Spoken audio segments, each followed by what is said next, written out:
Pemirsa, 4 gudang terbakar di Kompleks Pergudangan Kalideres, Jakarta Barat. Ya, ratusan petugas damkar personel diturunkan untuk menjinakkan api.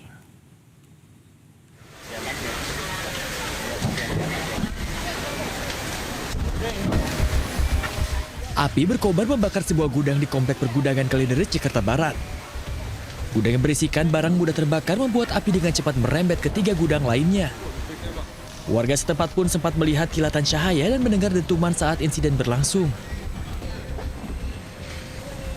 Kebakaran diduga terjadi akibat korsleting listrik meskipun belum dapat dikonfirmasi penyebab pastinya.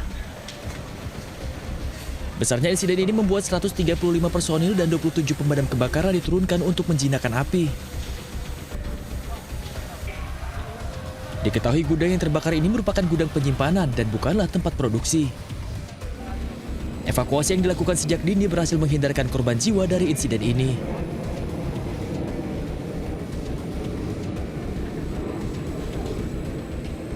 Dari Jakarta, Naura Syafika, Seto Pratomo, AA News melaporkan. Ya, meskipun ratusan personel pemadam kebakaran telah dikerahkan, namun hingga malam tadi proses pemadaman masih terus dilakukan.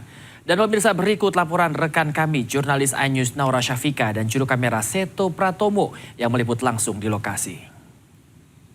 Pemadaman api masih terus dilakukan dari pemadam kebakaran setempat di mana sudah mengerahkan sekiranya 27 mobil pemadam kebakaran bersama dengan 135 personil untuk memadamkan salah satu komplek pergudangan Miami yang berada di Kalideres, Jakarta Barat. Dan tepat di belakang kami yang melaporkan, ini adalah salah satu komplek pergudangan yang memang kalau misalnya di total saya melihat dari data yang sudah diberikan dari pemadam kebakaran setempat ini ada 4 gudang yang terbakar, dan 4 gudang yang terbakar ini merupakan gudang dari freon mobil, kemudian gudang karpet, gudang kardus, dan juga gudang plastik. Dan kalau kita melihat memang dari bahan ataupun dari barang-barang yang berada di gudang ini merupakan barang yang mudah terbakar sehingga memang masih membutuhkan waktu, di mana kalau misalnya kita melihat dari laporan yang sudah diberikan bahwa untuk kejadian kebakaran gudang ini tadi dimulai pada pukul sekiranya 19.30 waktu Indonesia Barat, dan dari pemadam kebakaran ini menerima informasi pada pukul 20:24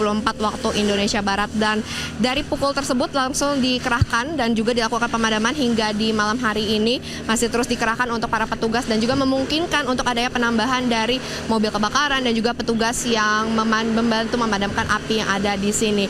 Dan kalau kita melihat memang tadi beberapa sistem ataupun solusi juga sudah dikerahkan, di mana salah satunya sistem yang diterapkan yaitu menggunakan foam system, atau ini merupakan busa yang membantu untuk memadamkan api jauh lebih cepat dan jauh lebih efektif, di mana memang busa ini nantinya membantu untuk mendinginkan area sehingga pemadaman bisa selesai lebih cepat.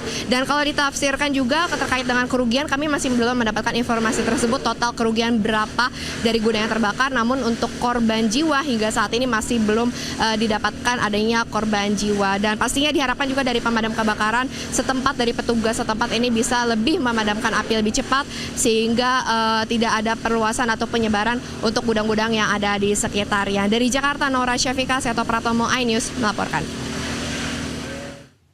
Pemirsa, aksi kejar-kejaran mewarnai penangkapan bandar narkoba di Darmasraya, Sumatera Barat. Ratusan gram sabu dan pil ekstasi diamankan dari tangan pelaku.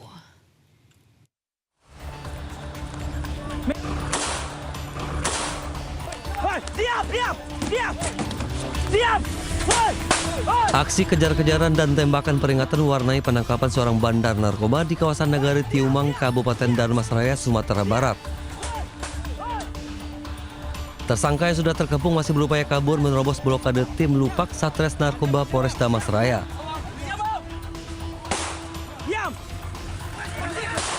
Pelaku berhasil diamankan petugas setelah kendaraannya terperosok ke parit. Penyergapan ini merupakan tindak lanjut dari laporan masyarakat. Dari tangan tersangka, polisi menyita barang bukti berupa 2 paket besar sabu seberat 200 gram serta 93 butir pil ekstasi.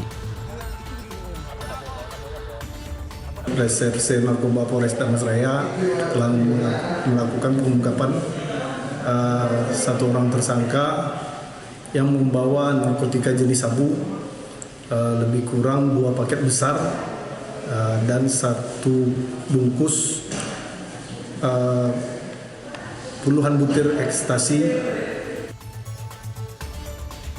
Untuk kepentingan penyelidikan dan pengembangan jaringan, tersangka beserta barang bukti kini telah diamankan di Mako Polres Damasraya.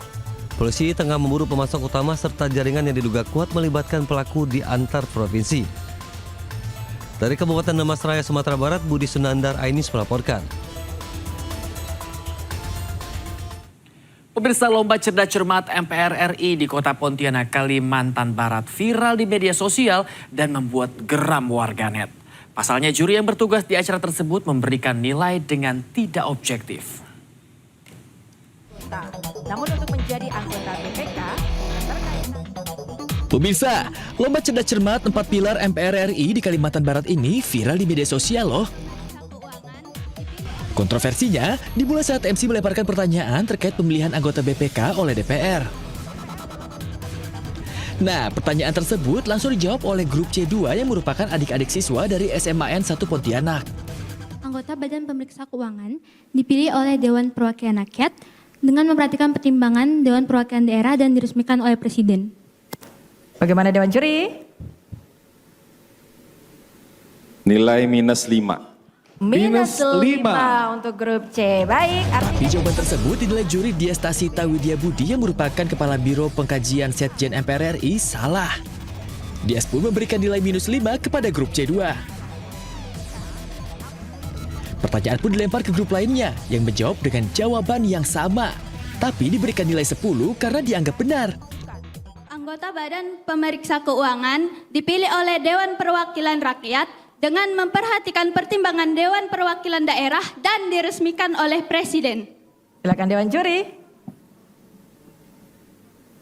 Iya, inti jawabannya sudah benar.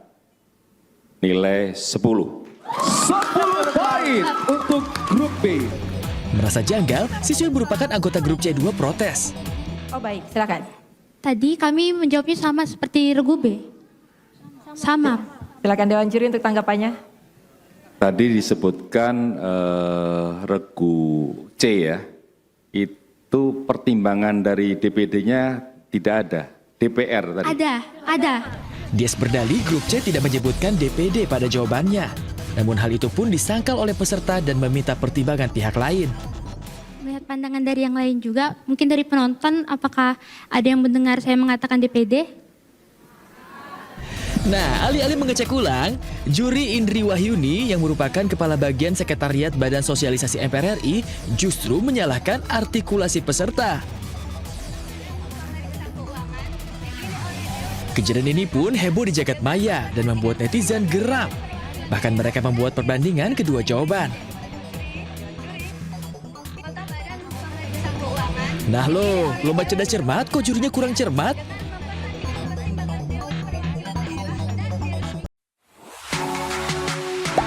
Gak sempat baca?